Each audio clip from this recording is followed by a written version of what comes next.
Time is not what most believe it to be. It is not simply a sequence of ticking seconds or dates printed on a calendar. It is not only measured by clocks or marked by celebrations. True time, spiritual time, is measured by awareness. It is felt by the soul, not seen by the eyes. And when your spirit is truly awake, you come to understand something vital. No moment is ordinary when you are present. And certain moments, divinely appointed ones, carry a weight, a vibration, a purpose that exceeds the comprehension of the mind.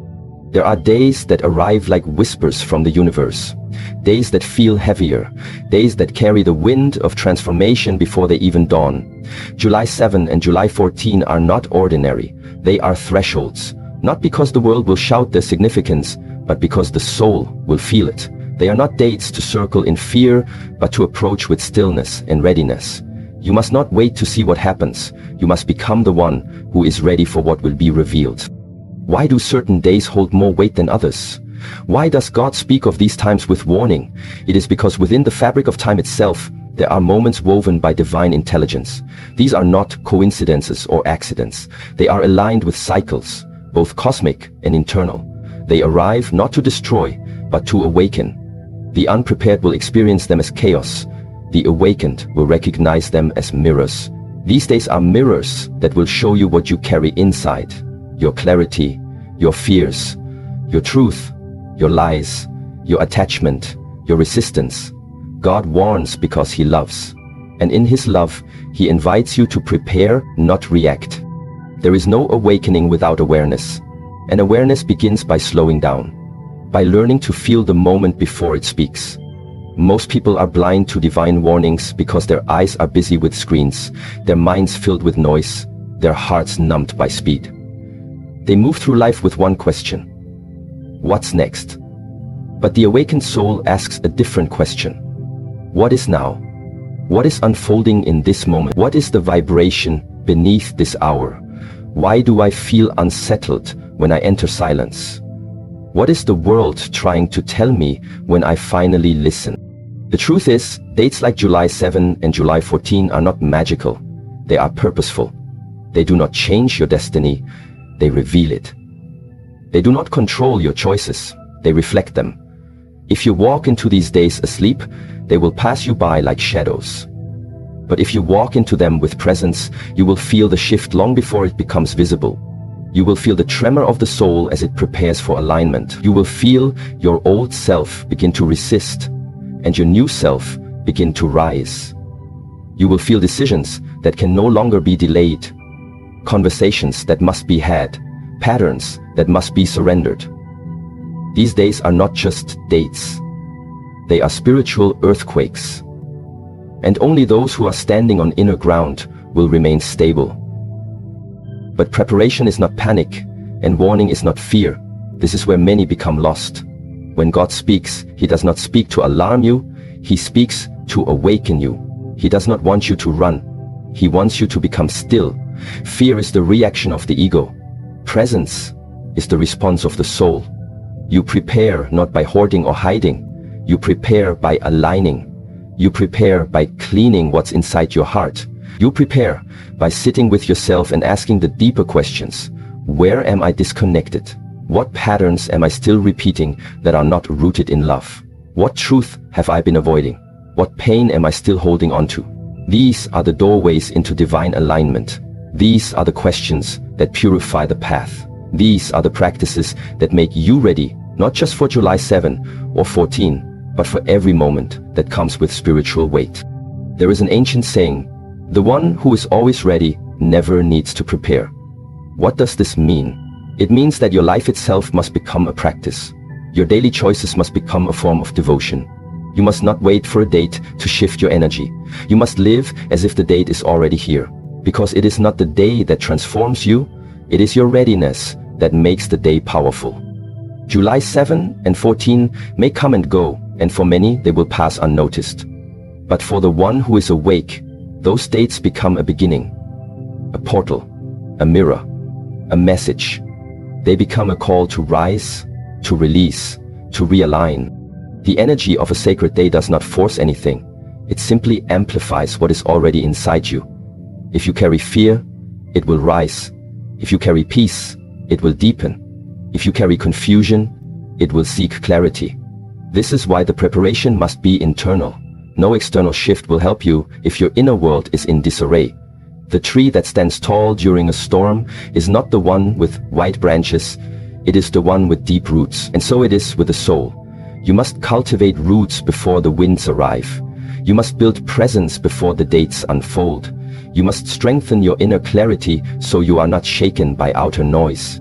Ask yourself, what is trying to leave my life before these days arrive? What thoughts no longer serve me? What habits must be buried? What stories must be rewritten? Do not ask what will happen on July 7 and 14. Ask what must happen within you before then.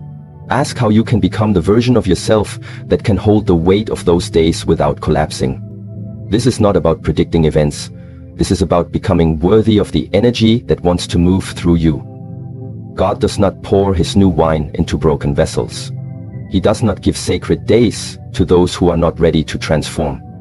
If you have heard the warning, it means you have also received the invitation.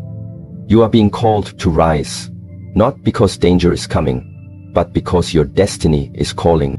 But rising does not mean rushing. It means returning. Returning to the breath, returning to silence, returning to the truth that was always there, but was buried beneath the noise of the world. It means trusting that the universe is not punishing you, it is positioning you. That every shake is not to break you, but to rebuild you. That every delay is not denial, but preparation. That every discomfort is not danger, but divine alignment pulling you into your next chapter. Many will look at these words and ask, what will happen on those days? But that is not the question of the awakened. The awakened one asks, what must happen within me so that whatever comes, I remain still, present and anchored in truth? Because it is not the event that matters. It is your response. It is your clarity. It is your state of being. This is what determines the fruit of any day. And this is what transforms time from ordinary to sacred.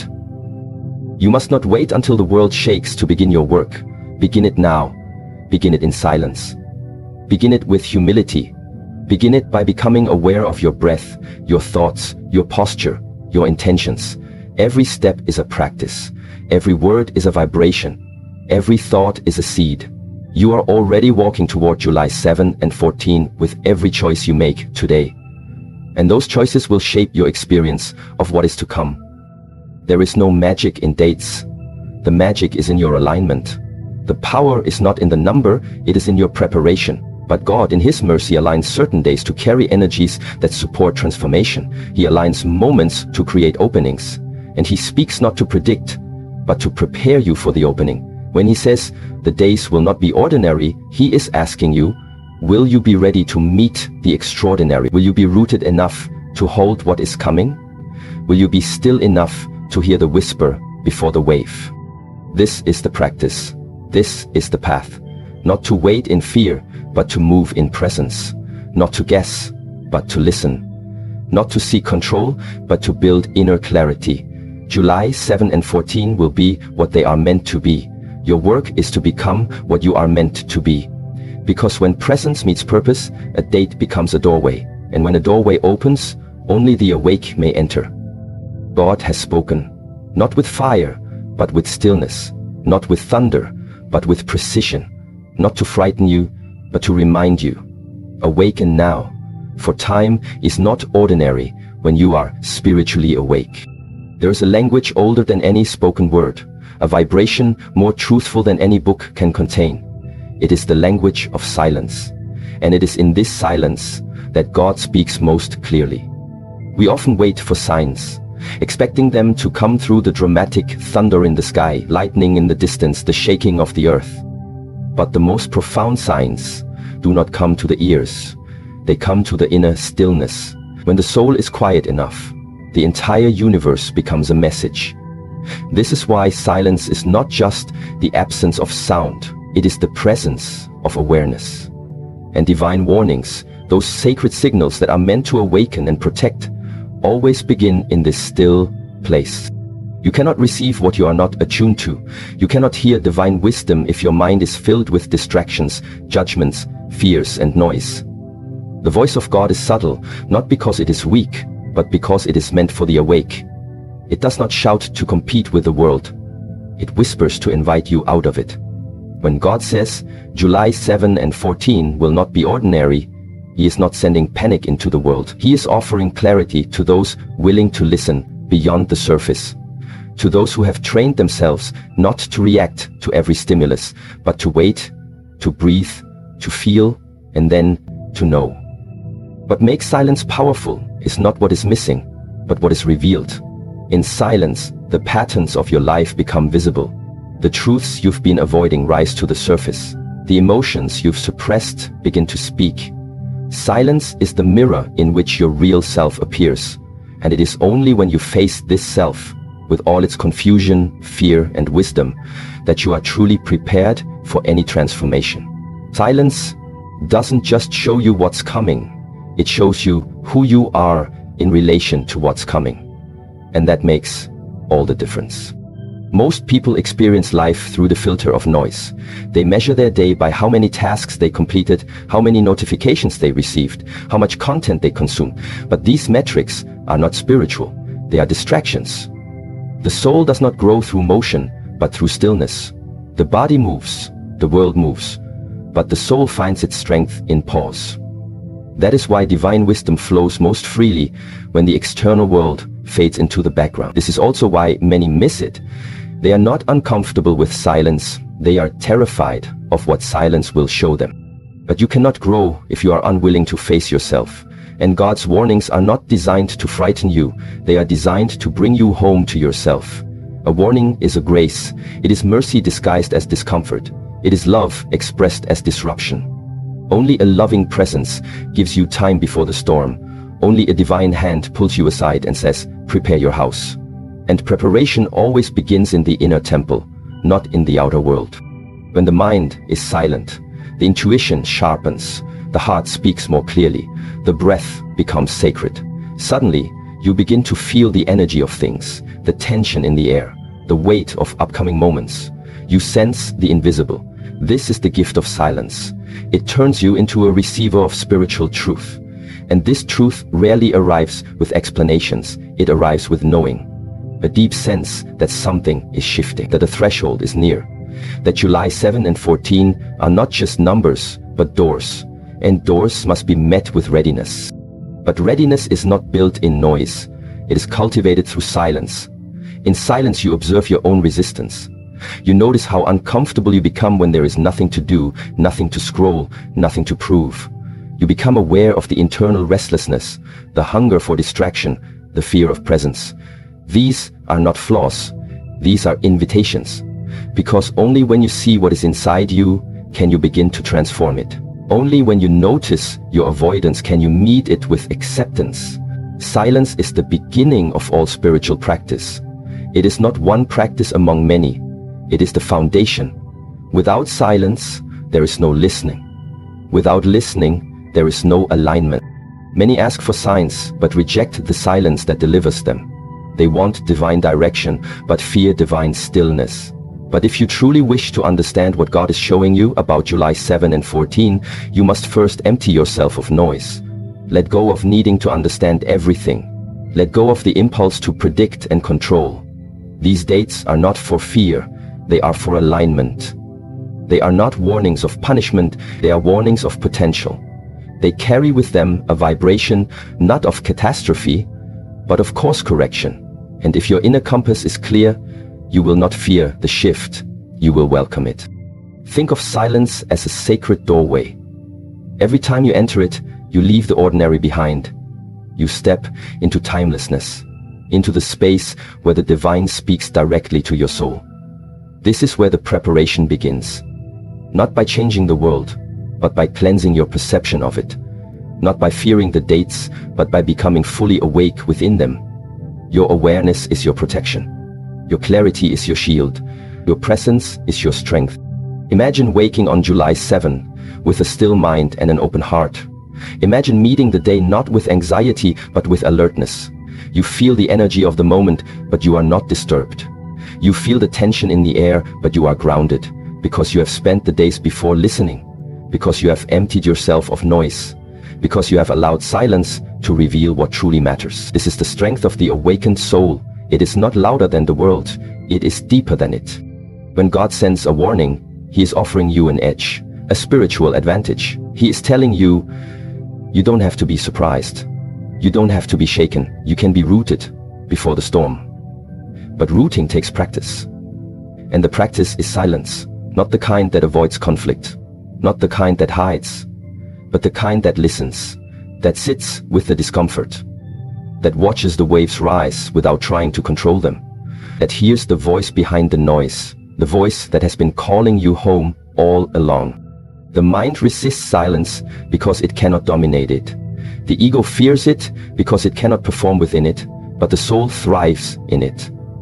The soul remembers who it is when everything else becomes quiet. And this remembrance is what allows you to navigate powerful days with calm. It allows you to become the eye of the storm, not the one being tossed by it. Divine warnings are not storms. They are invitations to become calm before the storm, not to avoid life, but to meet it with strength and clarity. You must learn to trust the silence more than the world. Trust the stillness more than the opinions. Trust the deep knowing more than the surface information.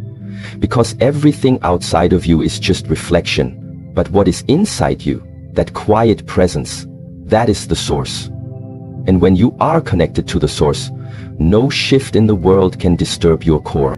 July 7 and 14 will not be ordinary. Not because something external will scream for your attention, but because the energy beneath those days will call for your alignment. You will feel the nudge, the unease, the opening, but only if you've trained yourself to listen. Silence is the training ground. It is where warriors of spirit are forged, not in fire, but in stillness, not in action, but in presence. And so, begin now. Begin with one breath, one moment of stillness. Sit with yourself, feel what arises. Observe your inner resistance without judgment. Let the silence speak, not in words, but in clarity. Let it show you what must be released. Let it show you what is being born. There is no transformation without surrender, and silence is surrender. It is the letting go of control, the letting go of understanding, the letting go of needing answers. Do not wait for the storm to practice silence. By then it will be too loud to hear. Practice now, while it is quiet. Listen now, while there is stillness. Because once you have trained yourself to find peace in silence, you will carry that peace into any moment. No matter what July 7 or 14 bring, you will walk through them, not as one afraid, but as one awake. Divine warnings are not curses, they are blessings. They are reminders. They are gentle hands pulling you back to yourself. And in a world addicted to noise, your ability to hear God in silence will become your greatest gift. So remember this. The loudest voice is not always the truest. The brightest light is not always the clearest. And the most profound messages from God often come not in words, but in stillness. The world may not understand why you sit quietly when everyone else is speaking, why you retreat when others are rushing, why you are calm when others panic, but you will know. You will know that silence is your teacher. That silence is your shield. That silence is the language of divine warning and divine love. And in that silence, you will find that there is nothing to fear, only something to hear. And that hearing will change everything. There are days that pass like whispers in the wind. They come, they go, and they leave no trace. Then there are days that arrive with weight. Days that are etched into the fabric of time, not by men, but by the movement of the divine. These are the days that do not simply happen, they are marked. And when a day is marked, it is no longer just a date on a calendar. It becomes a turning point in the story of the soul. It becomes a moment that asks for your full presence, your full alignment, your full response. When God marks a day, He is not measuring time as humans do. He is measuring readiness. He is not observing the clock, He is observing consciousness. And when July 7 and July 14 were whispered into the spiritual atmosphere, it was not just a warning, it was a calling, a signal to the soul that the moment is not ordinary, that what is coming carries the potential to shift trajectories, to break illusions, to birth clarity, and to awaken purpose. These are not just days, these are thresholds. And every threshold requires a response, not from the body, but from the soul. The world will look at a date and see routine. The awakened one will look at the same date and feel movement, feel the pull, the tremble, the subtle shift in energy that says, pay attention. But this awareness does not arise from fear. It arises from presence. It comes from the quiet knowing that something sacred is unfolding, and you are being invited to participate in it, not passively, but consciously. You are being asked to show up not as your conditioned self, but as your awakened self. Not with fear, but with courage. Not with control, but with surrender. And so, the question is not what will happen on these marked days. The real question is, will your soul respond? Will you rise when the energy calls you to release what no longer serves you? Will you listen when the silence pulls you inward and shows you what has been hidden? Will you choose stillness when the world screams for reaction? Will you choose faith when doubt knocks on your door? Will you choose the deeper path even when it is unclear? These are not questions for your intellect.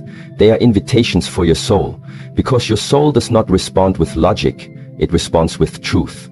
And truth is not found in answers, it is found in alignment. Marked days do not create transformation, they reveal who is ready for it. They do not bring change to all, they bring opportunity to those who are open. A door is only useful to the one who sees it and walks through. And so, when a day is marked, it becomes a door. It opens not with effort, but with awareness. It reveals not through noise, but through stillness, and it blesses not the strongest, but the most surrendered. Your soul is always in communication with the divine, but when a marked day approaches, that communication intensifies. It becomes more urgent, more precise, more sacred. You begin to feel things more deeply. You sense the discomfort in things that once felt normal. You hear the inner voice growing louder. You see the cracks in the illusions you've lived with for years. This is not confusion. This is clarity emerging from the silence. This is your soul responding to the vibration of the time. You do not need to know what will happen. You need to know who you are becoming in response. You do not need to predict the external. You need to align the internal. Because no matter what shifts in the world, if you are not awake, it will pass you by. And no matter how still the world appears, if you are listening deeply, you will receive what you need. It is not the storm that defines you. It is your inner posture. As the storm approaches, it is not the day that transforms you. It is your response to the day that becomes your transformation. This is the invitation of a marked day, to step out of routine, out of distraction, out of the hypnosis of normalcy, and to step into the sacred rhythm of awareness. It is to move differently, breathe differently, listen differently. It is to become aware that the universe is not operating on your schedule, but on divine timing. And divine timing does not wait. It arrives with precision. And when it knocks, you must be ready. But what does readiness look like? It is not perfection. It is not having everything figured out. Readiness is honesty. It is the willingness to stop pretending. It is the courage to sit with your fears, not to push them away, but to understand them. It is the humility to admit what is no longer working. It is the openness to receive guidance, even when it disrupts your plans. Readiness is a posture of the soul. It is the stance of one who knows that something greater is unfolding and who dares to meet it with an open heart. On these days, July 7 and 14, the world will continue as it always does. People will rise, eat, scroll, work, sleep, but the awakened one will feel the difference. They will walk slower, breathe deeper, listen more carefully. They will treat the day like a ceremony, not because something dramatic is happening on the outside, but because something sacred is awakening on the inside. The true shift is always within. When a soul responds to a marked day, it does so not with panic, but with preparation. It begins to ask, what is being asked of me in this season? It begins to shed what is heavy. It begins to choose silence over distraction. It begins to nourish itself with truth instead of noise. This response is not loud. It is not shared on social media. It is felt in the quiet moments, in the breath before a decision, in the pause before a word, in the space between thoughts. It is invisible to the world, but powerful in the spirit. Some will ignore the call. They will feel the tension, but dismiss it. They will sense the urgency, but mask it with distraction. And that is their path. But those who feel the call and respond, they are the ones who will walk through the threshold. They are the ones who will be reshaped, not by the world, but by the wisdom that flows through marked time. They will look back and know, not by what happened outside, but by who they became within. And this is the beauty of divine timing. It meets you exactly where you are. It does not demand that you be perfect. It invites you to be present. It does not require that you have no fear. It asks only that you listen more deeply than your fear. It does not wait for you to be ready. It comes to make you ready. But you must choose to respond. There are moments in life when everything aligns, not because you forced it, but because you surrendered to it. And marked days are those moments. They are sacred alignments of time and soul. And when you say yes to them, you do not just change your path, you change your vibration.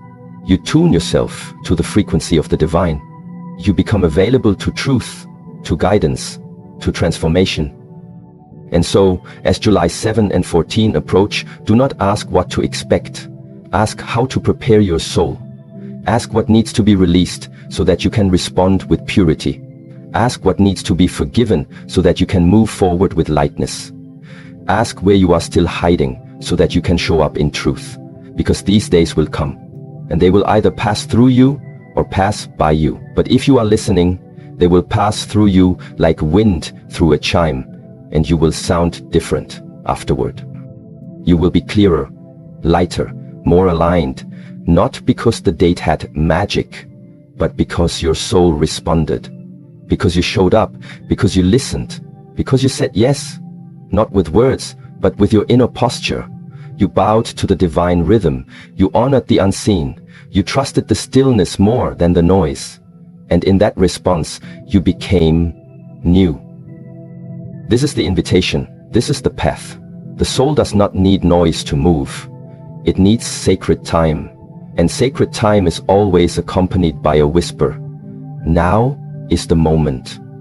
Be still, be ready, respond. Marked days do not announce themselves with chaos.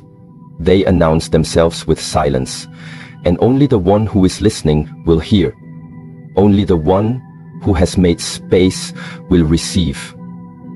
Only the one who honors stillness will respond. So listen, not with your ears, but with your heart.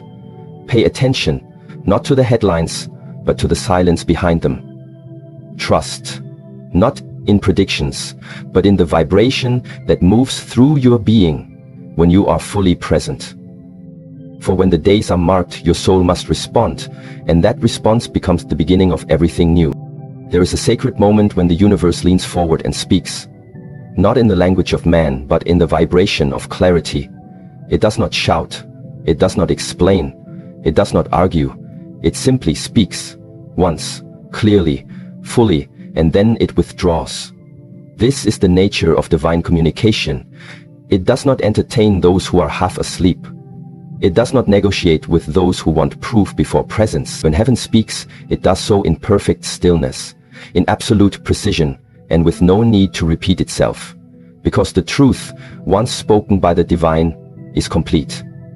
We live in a world where people wait for confirmation after confirmation. They want the message repeated in another form. They want it louder, clearer, more convenient. They want God to shout through the chaos they have built for themselves. But the divine does not shout. It whispers.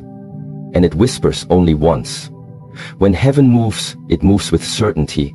And when a warning is given, it is not to entertain the mind, it is to awaken the soul. But awakening is always a choice. And it is a choice that must be made in the moment, because heaven will not repeat it twice. There are windows in time that open for only a breath. In that breath, a soul can be transformed. A mind can be renewed, a life can be redirected. But the window does not remain open forever. Divine timing is sacred because it is precise. It comes when everything is aligned. And when it speaks, it is not asking for your understanding. It is asking for your obedience, for your trust, for your full surrender. If you wait too long, you will miss it. Not because God changes his mind, but because you were not ready when the door was open. July 7th and July 14 are not ordinary days. They are not marked in vain. They carry with them a message, a vibration, a spiritual shift, but that message will not be echoed forever. If your soul is not listening when the word arrives, it will pass you by. The same way a breeze passes through a tree, and the tree does not hold it, the same way lightning strikes once and then disappears. Divine truth does not linger in hesitation. It comes and leaves, and those who were present in the moment will be changed. Those who were waiting for a second chance will be left behind in the rhythm of the old. We have been taught to think that mercy is repetition, that grace means another chance, and another, and another. But true grace is not in the number of chances. It is in the purity of the one that was given. The mercy is not that God will tell you 10 times. The mercy is that He told you once, with absolute clarity, before the moment arrived.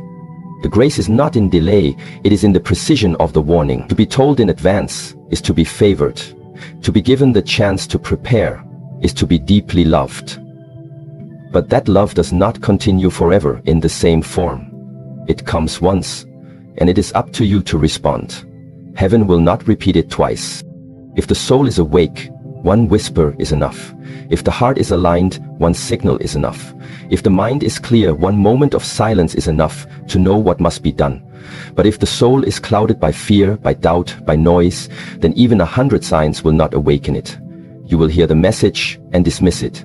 You will feel the energy and explain it away. You will see the patterns and call them coincidence. Not because the message was not clear, but because you were not still enough to receive it. This is why silence is so essential. This is why stillness is not a practice, but a necessity. You cannot hear heaven if your life is louder than your spirit. And so, we are being reminded, not everything is meant to be repeated. Not every opportunity will come again. Not every door will stay open. Some thresholds require immediate response. Some instructions are time sensitive. Not because God is impatient, but because the moment is sacred. Because the alignment is precise. Because if you wait, the energy will shift and the opening will close. Think of a seed. It must be planted in the right season. If you wait too long, the soil hardens. The rains change. The window passes. It is not that the seed is no longer valuable. It is that the season has moved on. So it is with divine instruction. There are seasons of hearing, seasons of aligning, and when they come, you must act with presence. Because heaven will not wait for your schedule. It moves by divine order, not human comfort. This is why we are told to stay awake, to live alert, to cultivate awareness. Not so that we can predict the future, but so that we are ready when the message arrives. So that when God speaks, we do not say, "Let me think about it," but we say, "I am ready." The soul that is prepared does not hesitate. It recognizes the vibration, it remembers the tone, it knows the sacredness of the moment, and it moves. Those who wait for the repetition of heaven's voice will miss the moment entirely. They will wait for another dream, another confirmation, another sign. And in their waiting, the door will close. Not as punishment, but as consequence. Life moves, energy shifts, and those who are not aligned when the signal comes are left behind, not because they were unworthy, but because they were unready. This is the great lesson. The divine speaks once. And in that one moment, everything is contained. All the wisdom, all the clarity, all the guidance. It is not incomplete. It is not uncertain. It is full, complete, entire. And your job is not to delay and dissect.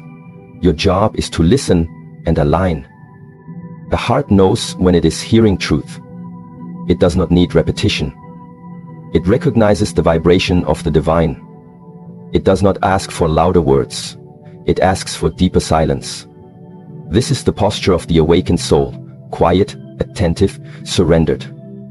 It listens not to be entertained, but to be transformed. It listens because it knows heaven will not say it again. When the wind of the Spirit moves through your life, you must turn your face to it immediately.